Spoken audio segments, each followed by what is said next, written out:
నాకు ఈ అవకాశం ఇచ్చిన దేవాదేవునికి వందనాలు. నాకు సంబంధించిన యాజకులకు అలాగే కూడి వచ్చిన మీ అందరికి నా వందనాలండి. మన బైబిల్ గ్రంథంలో పాత నిబంధన కొత్త నిబంధన ఉంది కదండి. పాత నిబంధనలో ఎన్ని పుస్తకాలు ఉన్నాయండి? ఎన్ని పుస్తకాలు ఉన్నాయండి? ఎంత ఎంత చెప్పండి?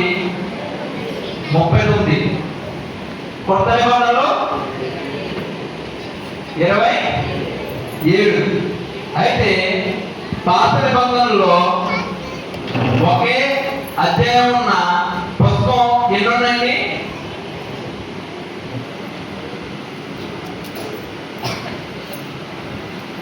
ఒకే అధ్యాయం ఉన్న పుస్తకం ఎన్ని ఉన్నాయంటే ఒకటే ఉంది.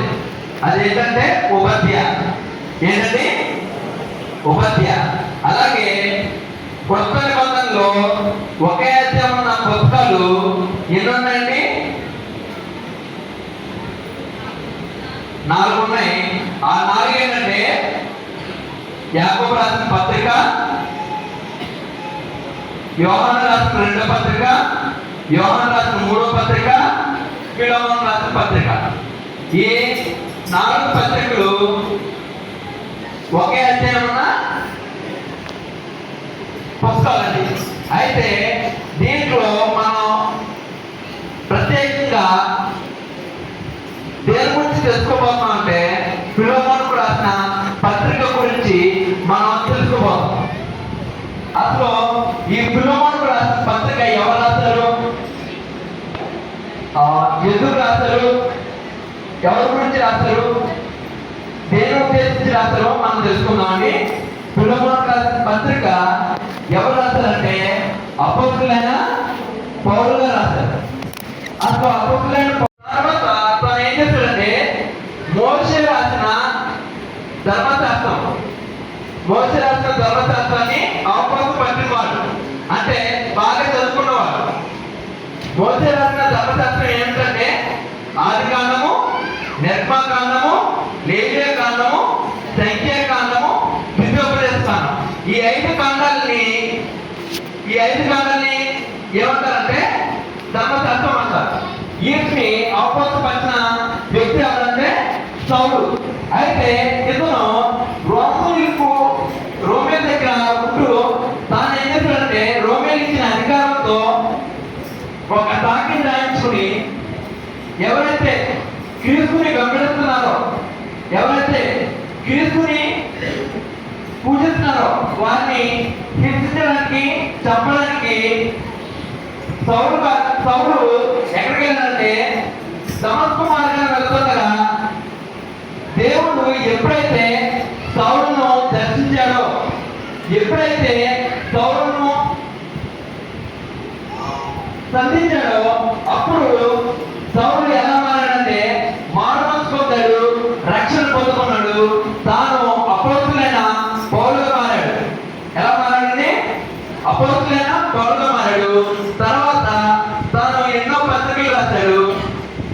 ఆ అన్ని పత్రికల్లో అతి చిన్న పత్రిక ఏదంటే ఫిలెమోనుకు రాసిన పత్రిక. ఏ పత్రిక అండి? ఫిలెమోనుకు రాసిన పత్రిక. అయితే ఈ ఫిలెమోనుకు రాసిన పత్రిక రాయకముందు పౌలు తాను ఎప్పుడైతే దేవుణ్ణి అంగీకరించి దేవుని దగ్గర మారుమనసు పొంది తను రక్షణ ఎప్పుడైతే పొందుకున్నాడో అప్పుడు తన వాక్యం చెప్పినప్పుడు చాలా మంది వాక్యాలు విన్నారు. దాంట్లో ఒక వ్యక్తి వాక్యం విని మారుమనసు పొంది రక్షణ పొందుకున్నాడు. ఆ వ్యక్తి ఎవరంటే ఫిలెమోను. అయితే అసలు ఈ ఫిలెమోను రాసిన పత్రిక ఎందుకు రాశాడు అన్న విషయం మనం తెలుసుకుందామండి. ఈ ఫిలెమోను రాసిన పత్రికలో ఎన్ని వచనాలు ఉన్నాయండి? మొత్తం 25 వచనాలు. అయితే మనం పత్రిక అనగానే మనకు తెలిసింది ఏంటి? మనం పూర్వకాలంలో మన తల్లిదండ్రులకు మనం లేఖ రాస్తాం. అలాగా ఇది లెటర్ పండి లేఖ రాస్తాం. పైన శుభాలు, కింద సందేశం మనం దేని గురించి రాయబోతున్నాం ఆ సందేశం దాని కింద వందనాలు అలాగా మనం రాసుకో. అయితే ఈ ఫిలోమోనుకు రాసిన పత్రిక కూడా సేమ్ అట్లాగే ఉంటుంది. మొదటి 3 వచనాలు శుభాలు చెప్తున్నట్లు చూద్దాం. తర్వాత మిగతా వచనాలు 4 నుంచి 22 దాకా మనం ఏం చెప్తామంటే సందేశం అక్కడ ఎవరి గురించి రాబోతుంది, ఎవరి గురించి వింటాము, ఎవరెవరు ఉన్నారు ఆ విషయాలు తెలుసుకోవడానికి ఆ మ్యాటర్. దాని కింద దీవెనతో ముగిస్తారు. ఎవరు? అపోస్తలులైన పౌలు గారు దీవెనతో ముగిస్తారు. అయితే మనం ఒకసారి ఎవరైనా చదవండి. మొదటి 3 వచనాలు.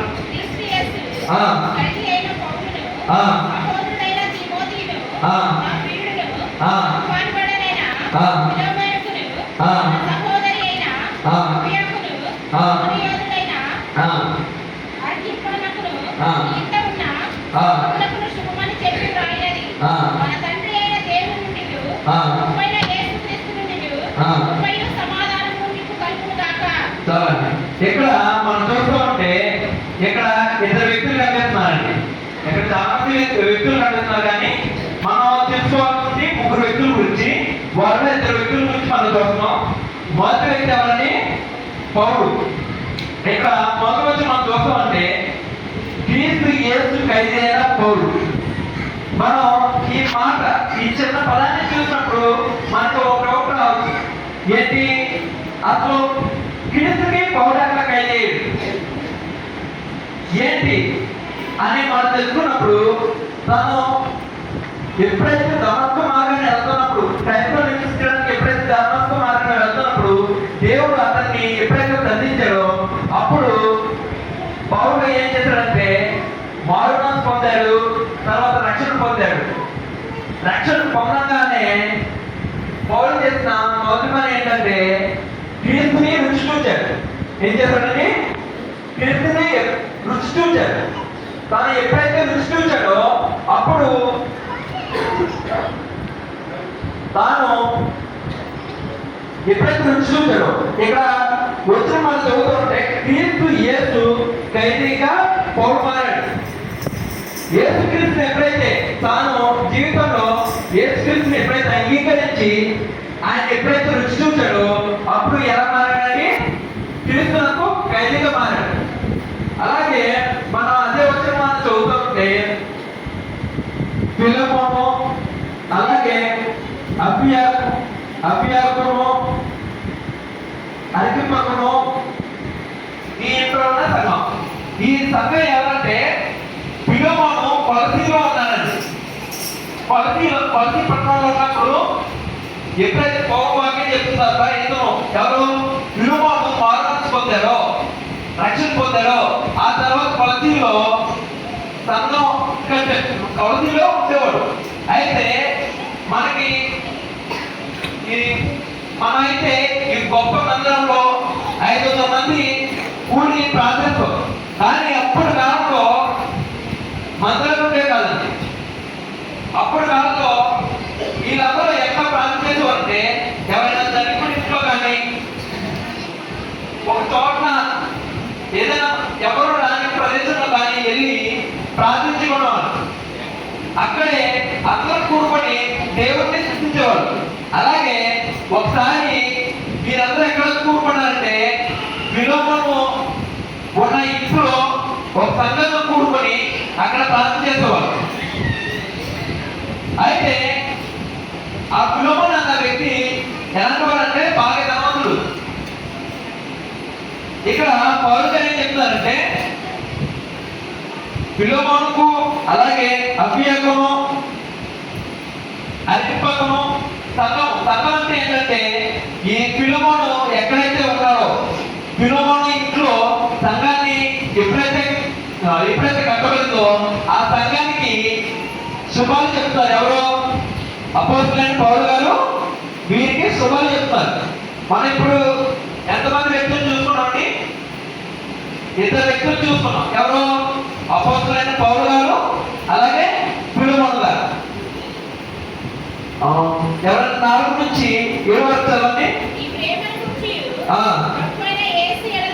ఆ. సమస్త పరిశుద్ధుల ఎడలను ఆ. నీకు కలిగిన విశ్వాసమును గూర్చి ఆ. నేను విని నా ఆ. ప్రార్థనలందు నీ నిమిత్తము జ్ఞాపకం చేయుచు ఆ. ఎల్లప్పుడూ నా దేవునికి కృతజ్ఞతాస్తుతులు చెల్లించుచు ఆ. క్రీస్తును బట్టి నీ అందున్న ప్రతి శ్రేష్టమైన వరము విషయమై ఆ. నీకు అనుభవపూర్వకముగా ఆ.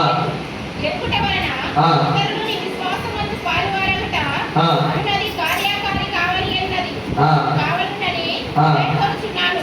ఆ. సహోదరుడా, ఆ. పవిత్ర హృదయములు నీ ఉమ్. మూలముగా విశ్రాంతి పొందినందున ఉమ్. ఈ ప్రేమను బట్టి నాకు విశేషమైన ఆనందమును ఉమ్. ఆదరణయు కలిగెను. చాలా ఇక్కడ మొదటి 3 వచనాలు శుభాలు చూసాం.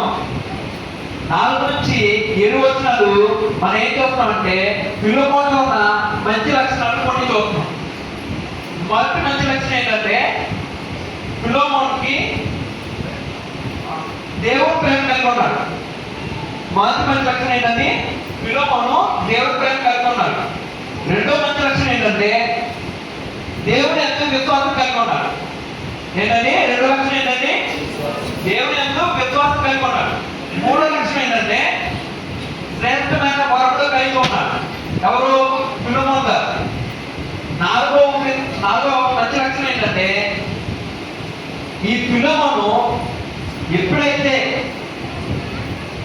పౌలు గారు చెప్పిన వాక్యాన్ని విని మారుమనసు పొంది రక్షణ పొందాడో అప్పుడు ఈయన ఆయన విశ్వాసం ఎవరు?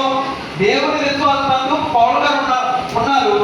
ఆయన చూసి ఈయన విశ్వాసం కలిగి ఉన్నాడు దేవుని. ఈయన చూసి అక్కడ ఉన్న సంఘమంతా విశ్వాసం కలిగి ఉంది. మొదటి మంచి లక్షణం దేవుని ప్రేమ కలిగి ఉన్నాడు. ఎవరో? ఫిలోమోను గారు. రెండవ మంచి లక్షణం దేవుని విశ్వాసం కలిగి ఉన్నాడు. మూడో మంచి లక్షణం ఏంటంటే శ్రేష్టమైన వనరులు కలవాడు. ఎవరో? ఫిలోమోను గారు. నాలుగో మంచి లక్షణం ఏంటంటే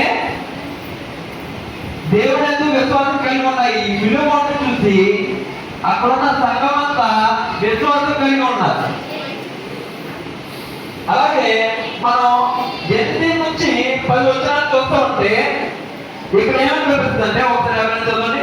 కావున ఆ. ముఖ్యమైన దాని గురించి ఆ. నీకు ఆజ్ఞాపించుటకు ఆ. క్రీస్తునందు నాకు బహు ధైర్యము కలిగి ఉన్నను. ఆ. భక్తులను ఆ. క్రీస్తు యేసు ఖైదీలైన ఆ. పౌలును నేను ప్రేమను బట్టి వేడుకొనుట ఆ. మంచిదనుకొని ఆ. వర్తకములలో ఆ. నీకు కరుణ నా కుమారుడగు ఆ. యేసీపు కోసరము ఆ. వేడుకొనుచున్నాను. చాలా ఇక్కడ మనం 3 వ్యక్తులు కూడా చూస్తాం. మొదటగా 2 వ్యక్తులు చూస్తాం. ఎవరండి? అపోస్తలుడైన పౌలు గారు, అలాగే ఫిలోమోను. ఇప్పుడు 3వ వ్యక్తి ఎవరంటే ఒనేసిమో. ఎవరండి? ఒనేసిమో. అతని పేరుకి అర్థం ఏంటంటే సహాయకరమైన. అతని పేరుకి అర్థం ఏంటండి? సహాయకరమైన. అతను ఎలాంటి వాడు? ఒనేసిమో ఎలాంటి వాడు? అతని జీవితం ఎలా ఉంది? అతను ఎలా మార్చబడ్డాడు? ఎందుకు ఒనేసిమో గురించి ఫిలోమోనుకి లేఖ ఎందుకు రాశాడు? ఆ ఉద్దేశం ఏంటో మనం తెలుసుకుందామండి. 11వ వచనం 12వ వచనం ఎవరైనా చదవండి. అవసరము నీకు నిష్ప్రయోజనమైన వాడే గాని ఆ. ఇప్పుడు నీకును నాకును ఆ. ప్రయోజనకరమైన వాడాయను. ఆ. నా ప్రాణము ఆ. వాడైన ఆ. నీ యొద్దకు తిరిగి పంపి ఉన్నాను. ఆ. నేను చాలండి చాలు. ఇక్కడ మనం చూస్తే మొదటిగా మన 2 వ్యక్తుల గురించి చూసాం. రెండవది ఫిలోమోను మంచి లక్షణాల గురించి తెలుసుకున్నాం. మూడవది ఫిలోమోను మంచి లక్షణం గురించి తెలుసుకున్న తర్వాత ఏం చేస్తామంటే ఎవరి గురించి తెలుసుకున్నాం? ఒనేసిమో గురించి తెలుసుకున్నాం. అతను ఎవరండి? బాధ్యత. ఇక్కడ 11, 12 మనం చూస్తుంటే అతడు మునుపు నీకు నిష్ప్రయోజనమైన వాడే గాని ఇప్పుడు నీకు నాకు ప్రయోజనకరమైన వాడాయను. ఈ ఒనేసిమో ఎవరికి నిష్ప్రయోజనమైన వాడు ఉన్నాడు? ఫిలోమోను కొలసీ పట్టణంలో తాను చాలా ధనవంతుడు. అయితే అప్పటి కాలంలో బాధ్యతలు ఎలా కొనుక్కునే వాళ్ళంటే ఇప్పుడు మనం ఎలాగైతే ఆవుని కొనుక్కుంటామో అప్పుడు బాధ్యతల్ని వారిని నిలబెట్టి ఒక చోట ఒక స్థలంలో నిలబెట్టి అందరి బాధితుల్ని వాళ్ళ మెడలో వాళ్ళెవరు, వాళ్ళ పేరేంటి, వాళ్ళ వివరాలు రాస్తూ వాళ్ళకి ఒక రేటు పెట్టి వాళ్ళు అందేసేవారు. అలాగా ఫిలోమోను దగ్గర చాలా మంది బాధితులు ఉండవు. ఎందుకంటే అతను చాలా ధనవంతుడు. పలసి పట్టణంలో అతను చాలా ధనవంతుడు. అతని దగ్గర బాధితుల్లో ఈ ఫిలోమోను అన్న వ్యక్తి కూడా ఓ బాధిత. అయితే ఈ ఫిలోమోను అన్న వ్యక్తి తన దగ్గర బాధితులు ఉంటూ తను ఏం చేస్తాడంటే, బాధితులు అనగానే మనకి ఎవరు గుర్తుకొస్తారండి? ఎవరండి? యేసేపు కరెక్టే. అలాగే ఇశ్రాయేలు ప్రజలు కూడా బానిసలుగా ఉన్నారు. ఐగుప్తు దేశంలో ఇశ్రాయేలు ప్రజలు ఎంతగా బానిసలుగా ఉండి వాళ్ళంతగా తప్పట్టారో మనకు తెలుసు. అయితే వారిని అక్కడి నుంచి తప్పించడానికి దేవుడు మోసం వాడుకున్నాడు. కానీ ఇక్కడ ఈ బానిసైన ఒనేసిము చాలా కష్టపడ్డాడు. అయితే నా దగ్గర ఉన్న రెఫరెన్స్ బైబిల్లో ఏమవుతుందంటే ఒనేసిము తాను దొంగతనం చేసి పారిపోయాడేమో అని రాయబడి ఉంది. కానీ మన దగ్గర ఉన్న కొన్ని బైబిల్లో, ఇలాంటి బైబిల్లో ముందుగానే కానీ మన చదువుతూ ఉంటే ఉపద్ఘాతంలో ఉంటుంది. దాంట్లో ఒనేసిము గురించి రాయబడి ఉంటుంది. ఇదిగోండి, ఇక్కడ ఉపద్ఘాతం కనిపిస్తుందని ఇక్కడ మనం చూస్తూ ఉంటే ఒనేసిము గురించి తన జీవితం ఎలాంటిదో మనం చూస్తాం. దీంట్లో ఈ ఉపద్ఘాతంలో ఏమవుతుందంటే ఒనేసిము సభ నుంచి పారిపోయాడేమో అని రాయబడి ఉంది. కానీ నా దగ్గర ఉన్న రెఫరెన్స్ బైబిల్ ఏమవుతుందంటే అతను దొంగతనం చేసి పారిపోయాడేమో అని రాయబడి ఉంది. అయితే ఈ ఒనేసిము ఎక్కడి నుంచి పారిపోయాడని చెప్పండి? ఎక్కడి నుంచి పారిపోయాడని? ఫిలోమోను నుంచి. ఏ ప్లేస్ నుంచి అని? పలసి పట్టణం నుంచి పారిపోయి ఎక్కడ వెళ్ళిపోయాడంటే రోమా పట్టణానికి వెళ్ళిపోయాడు. పలసి పట్టణం నుంచి ఎక్కడ పారిపోయాడంటే రోమా పట్టణానికి పారిపోయాడు. పలసి పట్టణం నుంచి రోమా పట్టణానికి ఎంత దూరం అంటే 2200 కిలోమీటర్ల దూరం. అంత దూరం ఎందుకు పారిపోయాడంటే తాను అక్కడికి వెళ్తే అక్కడ రోమా పట్టణంలో చాలా మంది ప్రజలు ఉంటారు. అక్కడికి వెళ్తే నన్ను ఎవరు గుర్తుపట్టలేదు, నన్ను ఎవరు కనుగొనలేదు అని తను అక్కడికి వెళ్ళినప్పుడు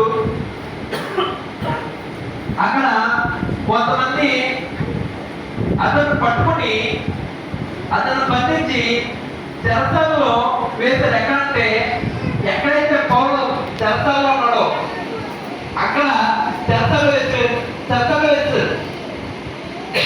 మామూలుగా ఎక్కడైతే జైల్లో వాటిలో వేస్తారు ఎవరే ఖైదీ. కానీ అప్పటి కాలంలో వారిని ఎక్కడ పెట్టేవాళ్ళంటే గృహాలను బంధించేవారు. మనకి కరోనా టైంలో మనం గృహాలను ఎలాగైతే ప్రార్థన చేస్తున్నామో అలాగే ఈ అపోస్తలుడైన పౌలు గారు గృహాల్లోనే బంధించబడ్డారు. అలాగే ఈ ఒనేసిము కూడా పౌలు గారు ఎక్కడైతే బంధించబడ్డాడో అక్కడే ఒనేసిము కూడా బంధించేశారు. అయితే ఈ ఒనేసిము అక్కడ బంధించబడిన తర్వాత పౌలు గారు చెప్పిన వాక్యాన్ని తిని ఒనేసిము ఏం చేశాడంటే మారుమనసు పొంది రక్షణ పొందాడు. ఎప్పుడైతే రక్షణ పొందాడో అప్పుడు ఎలా మారాడంటే ప్రయోజనకరమైన వాడిగా మారాడు. అలాగే తర్వాత పౌలు గారు ఏం చెప్పారంటే నా ప్రాణం వంటి వారైన ఇద్దరిని నీ యొద్దకు తిరిగి పంపిస్తున్నాను. ఎవరు చెప్తున్నాడు? పౌలు గారు ఫిలోమోనుకి లేఖలో రాస్తున్నాడు. లేఖలు ఏమంటారంటే ఇతను నా ప్రాణం అంటేవాడు, ఇతను తిరిగి మీ దగ్గర పంపిస్తున్నాడని చెప్తున్నాడు. 13 నుంచి 14 వరకు ఎవరైనా చదవండి. సువార్త కొరకు ఆ. అంతఃపురంలో ఉండగా ఆ. ప్రతిగా అతడు నాకు పరిచారం చేయ నిమిత్తము ఆ. నా యొక్క అతను ఉంచుకొనవలెనని ఆ. ఉంటిని కాని ఆ. ఉపకారము బలవంతము చేతనైనట్టు ఆ. కాక ఆ. స్వేచ్ఛాపూర్వకమైనదిగా ఉండవలెనని ఆ. నీ సమ్మతి లేక ఆ. ఏమీ చేయటకు నాకు ఇష్టం లేదు. ఉమ్. అతడు ఇక మీదట దాసుడుగా ఉండక ఉమ్. దాసుని కంటే ఎక్కువ వాడు వాడు.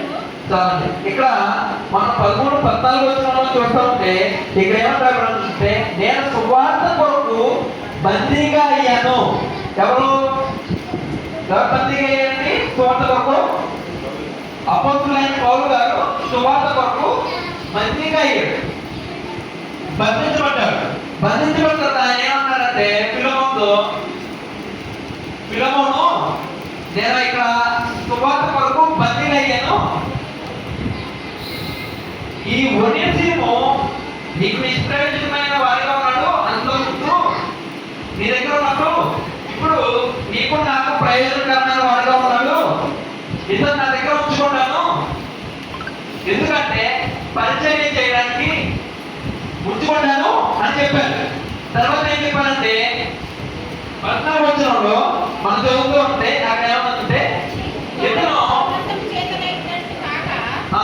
స్వేచ్ఛాపూర్వకమైనదిగా ఉండవలెనని ఆ. నీ సమ్మతి లేక ఆ. ఏమీ చేయటకు నాకు ఇష్టం లేదు. ఉంచాలి. ఇక్కడ ఏం చెప్తారంటే పౌలు గారిలో ఇతడు నాకు పరిచయం చేయడానికి నేను ఇతను నా దగ్గర ఉంచుకున్నాను.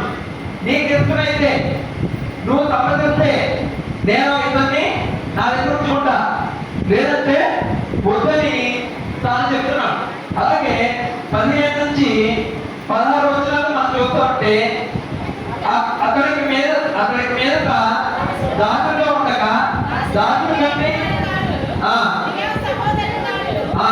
విశేషముగా నాకును ఆ. శరీర విషయములో, ఆ. ఆత్మ విషయములో, ఆ. మరి విశేషముగా నీకును ఆ. ప్రియ సహోదరులారు, ఆ. నీ యొక్క ఎల్లప్పుడూ ఉండుటకే ఆ. కాబోలు. ఆ. కొద్ది కాలం నిన్ను ఎడబాసి ఉండెను. ఆ.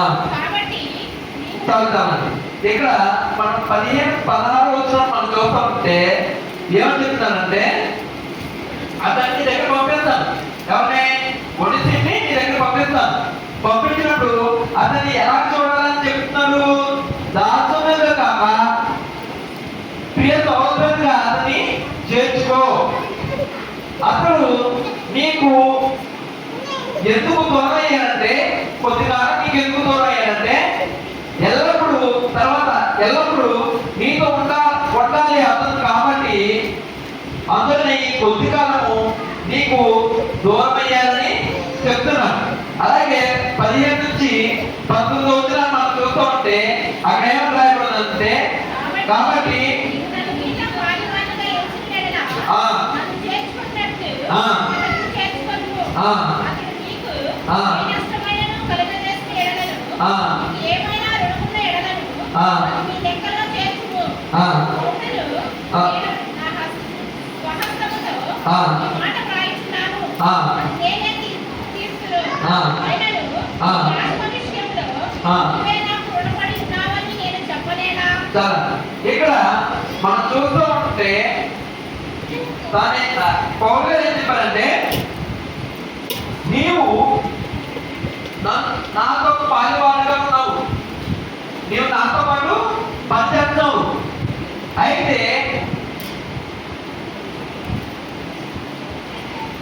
అయితే నన్ను ఎక్కడైతే నువ్వు చేర్చుకున్నావో పౌలు గారు చెప్తారండి ఇంట్లోకి, నన్ను ఎక్కడైతే నీవు చేర్చుకున్నావో అలాగే ఈ ఒడేసిను కూడా నీవు చేర్చుకో. అలాగే 18 వచనము 19 వచనం మనం చూస్తుంటే ఏమని చెప్తారంటే అక్కడ నీకేమైనా నష్టం చేసిన నీకేమైనా రుణపడి ఉంటే దానికి నేను చెల్లిస్తాను. అసలు నీకేమైనా చెల్లించవలసింది ఏమంటే నేను చెల్లిస్తాను అని నా స్వార్థంతో నేను రాస్తానని చెప్తాడు. మనం ఇప్పుడున్న పరిస్థితిలో మన దగ్గర అప్పు తీసుకుంటే మనం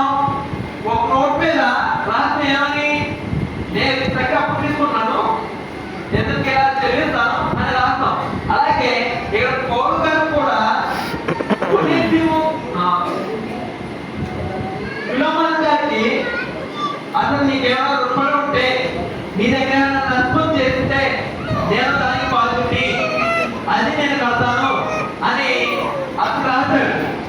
తర్వాత 19వ వచనంలో మనం చూస్తుంటే ఆయన ఇక్కడ ప్రశ్నించాడు. ఎవరు?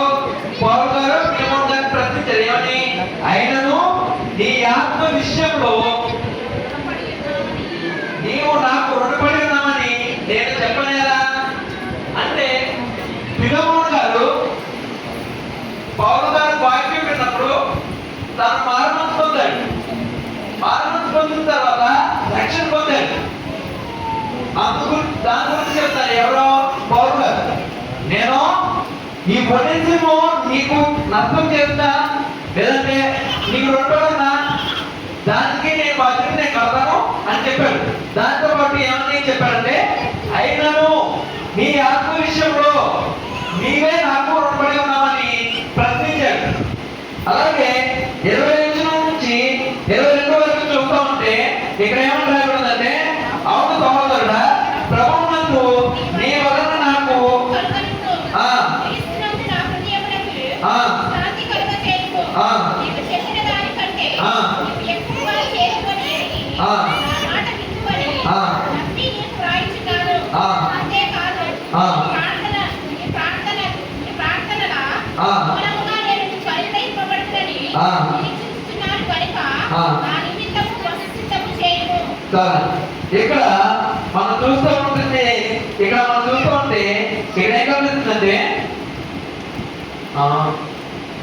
అవును సహోదరుడా, ప్రభునందు నీ వలన నాకు ఆనందం కలుగును. ఇక్కడ పౌలు గారు ఏం చెప్తున్నారంటే, అవును సహోదరుడా, ప్రభునందు నీ వల్ల నాకు ఆనందం. ఎందుకు ఆనందం కలిగిస్తున్నాడు?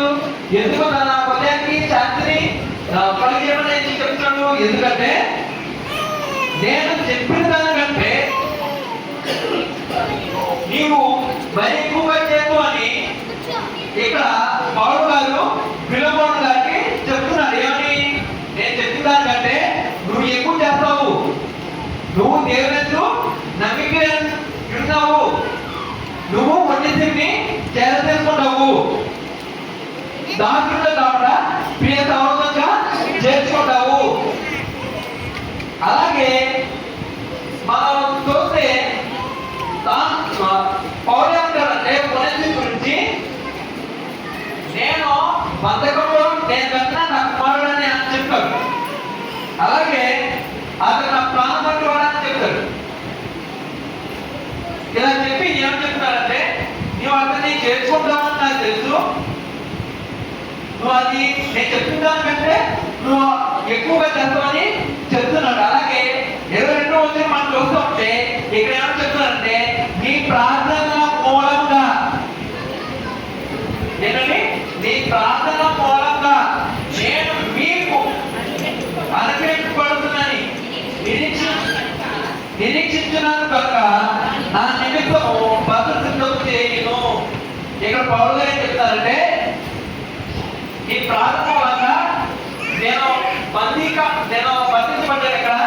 ఇక్కడ నువ్వు ప్రార్థన చేస్తే ఈ బంధకాల నుంచి నేను ఎప్పుడైతే బయటకు వస్తానో అప్పుడు మీతో పాటు పరిచయం చేస్తాను, దానికి నాకు కొంత స్థలమును సిద్ధపరచమని పౌలు గారు చెప్తారు.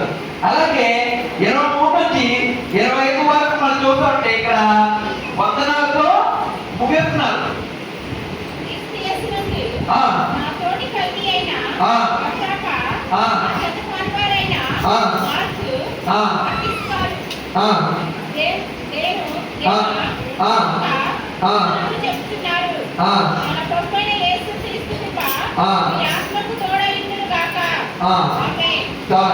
ఇక్కడ మనం చూస్తూ ఉంటే వందనాలు చెప్పి ముగించేస్తున్నారు పౌలు గారు. మొదటి 3 వచనాలు ఏమని చెప్పాడు? ఏమని చెప్పారండి? శుభాలు చెప్పారు. శుభాలు తెలియజేశారు. ఎవరికి? అక్కడ ఉన్న సంఘానికి, ఫిలిమోనుకి, అందరికీ శుభాలు చెప్పారు. మధ్యలో ఏం చెప్పాడంటే, ఫిలిమోను గురించి, ఫిలిమోనులో ఉన్న మంచి లక్షణాలు, ఒనేసిము గురించి, ఒనేసిము ఎలా మారుమనసు పొందాడు, ఎలాగా తాను తిరిగి అవసరమైన వాడిగా ఎలా మారాడు, అలాగే తన్ని ఎలాగా సహోదరుగా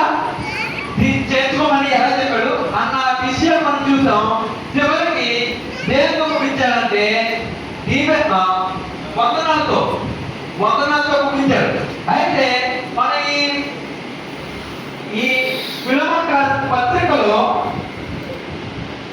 మనం క్షమాపణ అనే పదం చూడడం కానీ క్షమించమని పౌలు గారు ఫిలమోన్కి చెప్తాడు. ఎవరిని క్షమించమని? ఒనేసిముని క్షమించమని. అలాగే దీంట్లో ఈ పత్రికలో బానిస అన్న పదము ఉండదు కానీ బానిసత్వము గురించి చెప్తారు. అలాగే మనం ఆదికాండం మనం చూస్తుంటే ఆదికాండంలో నేల దగ్గర తన దాసి అయిన హాగరు ఎన్నో చెప్పుకుంది. అయితే తను అక్కడి నుంచి పారిపోయినప్పుడు దేవుని దూత వచ్చి ఎవరైనా హాగని కనపడుతుంది. హాగరికి కనపడతారు ఎవరు? దేవుని దూత. అలాగే మన లోకస్వార్థ 10వ అధ్యాయం చూస్తూ ఉంటే ఇక్కడ ఎవరు కనిపిస్తారంటే ఒక వ్యక్తి ఎస్రే పట్టణం నుంచి ఎరుపు పట్టణానికి దిగడం కనిపిస్తుంది. ఆ ఎస్రే పట్టణం అన్నది ఏంటిదండి? చెప్పండి. ఎస్రే పట్టణం అన్నది రొట్టెలు ఆశీర్వాదం. ఈ ఎరుపు పట్టణం అన్నది ఏంటిదంటే తెప్పించబడిన పట్టణం. అయితే దాని పైనుంచి కిందకు వస్తున్నప్పుడు బందిపట్టు దొంగలు దాన్ని కొట్టేసి పడేసి తన దగ్గర ఉన్న వస్తువులన్నీ తీసుకుని వెళ్ళిపోతారు. అయితే అక్కడికి మొదటిగా ఎవరు వచ్చారంటే యాజకుడు వచ్చాడు. యాజకుడు వచ్చి చూసి వెళ్ళిపోతాడు. లేవీడు వచ్చాడు, చూస్తారు, వెళ్ళిపోతాడు. కానీ ఆఖరికి సమరుడు వచ్చి తను ఎక్కడైతే పడిపోతున్నాడో ఆ ప్రదేశానికి వచ్చి అతను చూసి అతని మీద జారిపడి అతనికి కట్లు కట్టి అతనికి పరిచయం చేసి అతనికి ద్రాక్షలను అలాగే నూనెని ఇచ్చి అతన్ని కోటకొలవానికి ఇచ్చి అక్కడ నేను రెండు దినాలు అతనికి చెల్లిస్తానని చెప్తాడు. ఎవరో ఈ సమరుడు 2 దినాలు కోటకొలవానికి చెల్లించి తర్వాత పరిచయం చేసిన తర్వాత అతను ఇంకా నీకేమన్నా రొక్కడుంటే తర్వాత వచ్చి నీకు చెల్లిస్తానని చెప్పాడు. అలాగే మన జీవితం గురించి చూసుకుంటే మనము పుట్టుకతోనే పాపంలో పుట్టాం.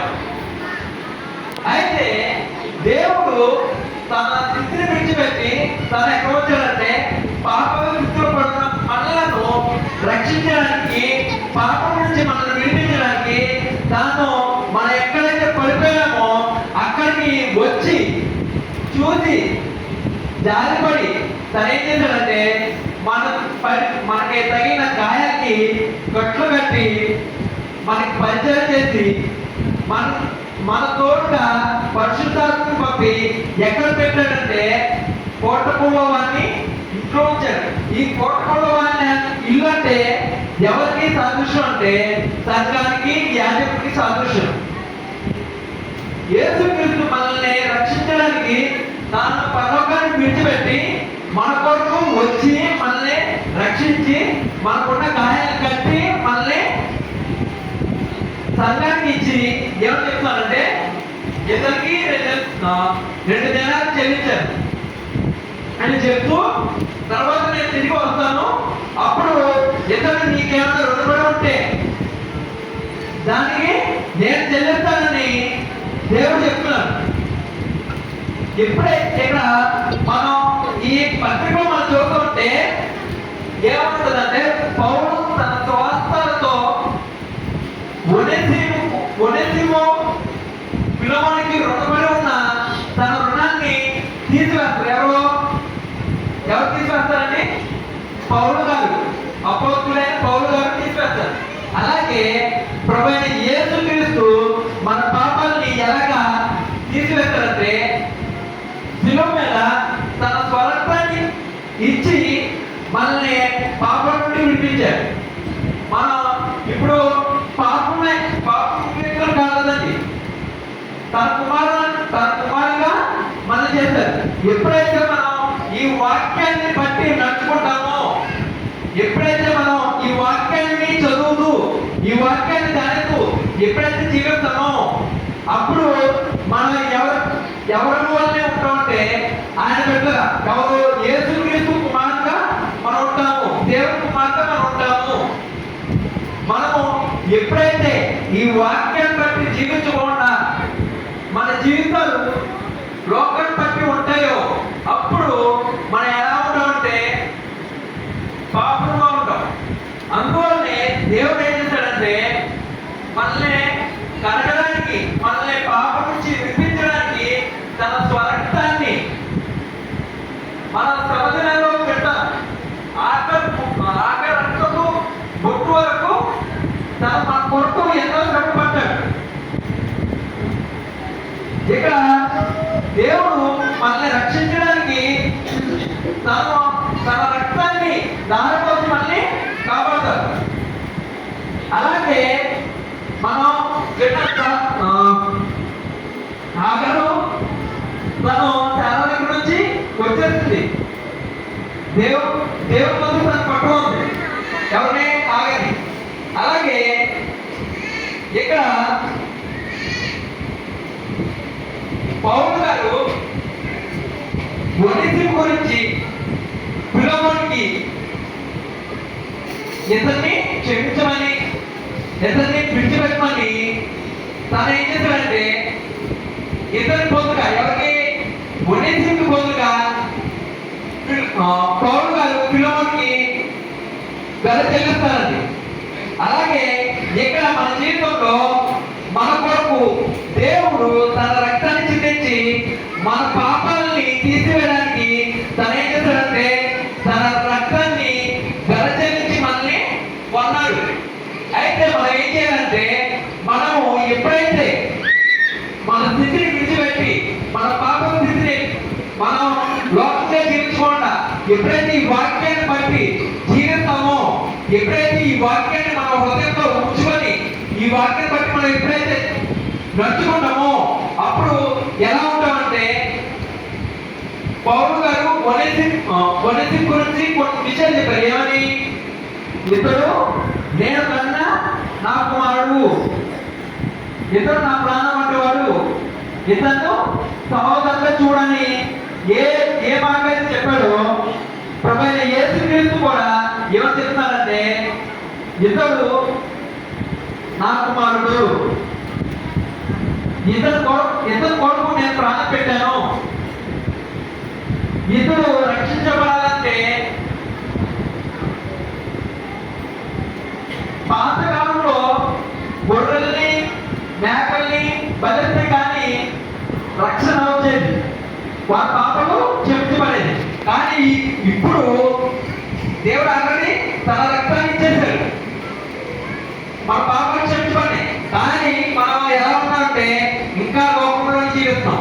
ఎప్పుడైతే మనం లోకాన్ని విడిచిపెట్టి దేవుని వాక్యాన్ని ఎప్పుడైతే చదివి దేవుని వాక్యాన్ని బట్టి ఎప్పుడైతే జీవిస్తామో అప్పుడు మన పాపాలు క్షమించబడతాయి.